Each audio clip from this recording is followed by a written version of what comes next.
Good morning mga ka-Hardin. So Mr. Hardin Ronggoro. So ngayong umaga nandito po tayo sa ating Hardin dahil gagawin po natin yung pag-apply ng mga pataba sa ating mga pananim para po sila ay maging malusog, mataba at maging produktibo na rin. So kung kayo po ay interesado sa ganitong uri ng content, tara samahan nyo ako dahil gagawin na po natin yung pagtitimpla ng mga pataba na gagamitin po natin. Yun, makikita po natin hindi masyadong mataba o malusog yung ating mga pananim na pipino dahil hindi pa po tayo nag-apply ng mga pataba dito maliban sa compost na in-apply natin last week. So ngayon po mag-apply tayo. So para mapataba natin at mapamuga natin yung ating mga pipino, maghalo na po tayo ng urea at ng Tripol 14. So yun yung gagawin natin para po sa umagang ito.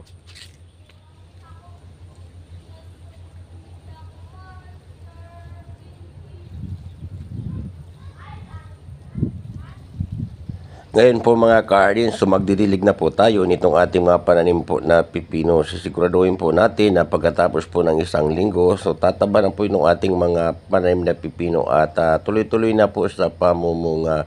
Makikita nyo naman na talagang isisimula na silang mamulaklak. So talagang isang linggo pa, kakakitaan na po natin sila ng malalaking bunga. At pili na rin po tayo magkaroon ng income mula po dito sa ating tanim na pipino. So yun po, so patuloy lang po tayo sa ating mga ginagawa sapagkat lahat po ng ating pagpapagod ay meron po ng sabi natin kaukulang biyaya pagkatapos po nitong ating mga gardening activity. Sigurado po tayo magsisimula na po na kumita ng malaki-laking pira. So yun po. So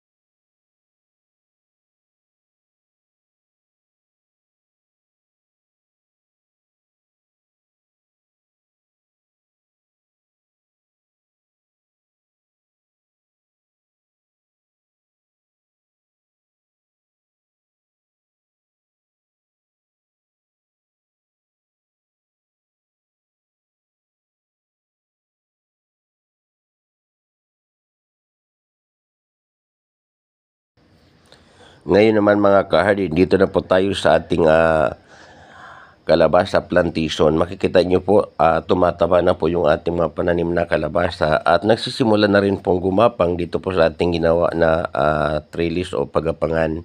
So yan, tamang alaga lang po ang kinakailangan para po sila ay lumaking malusog at sabi natin matataba. Yan po. So pag mataba yung pananim natin, pag nabigyan po natin ng good start, tuloy-tuloy na po yan hanggang sa sila ay mamulaklak at magbigay ng maraming bunga. So, yun po. Makikita nyo naman talagang maganda yung pakadesign itong ating mga pagapangan o mga trellises.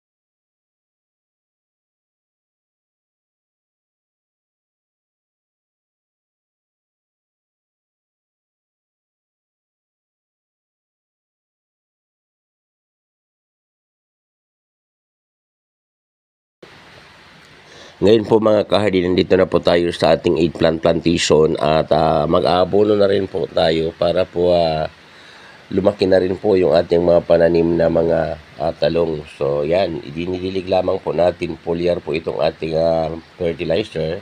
Ibig sabihin tinunaw na po natin ang fertilizer para po mas mabilis yung absorption ng pataba na in-apply natin. So para kaagaran, makita natin yung good result pagkalipas lamang po ng isang linggo. So, yan lang ginagawa ko dito sa aking hardin. So, para mas madaling makonsumo, ma-absorb ng mga halaman itong ating pataba. So, dinidilig lamang po natin. Pero siguraduhin po natin na magbanlaw tayo ng ating mga diniligan especially kung mainit ang panahon para po hindi masunog ang dahon ng ating mga halaman. So yun po. So mga kahardin, kung nagustuhan yung ating content para po sa araw na to, so huwag kakalimutang i-like, i-share at mag-iwan na rin po ng comment. At mangyaring sundan po ako sa aking YouTube channel at Hard ni Ronggoro, sa aking Facebook page at George T. Rapsing Farm at sa aking Facebook account at George Tubiron Rapsing. So maraming salamat po sa inyong panunood.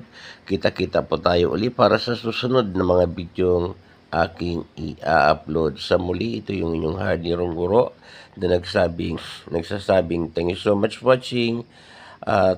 Thank you so much everyone. God bless us all and follow for more.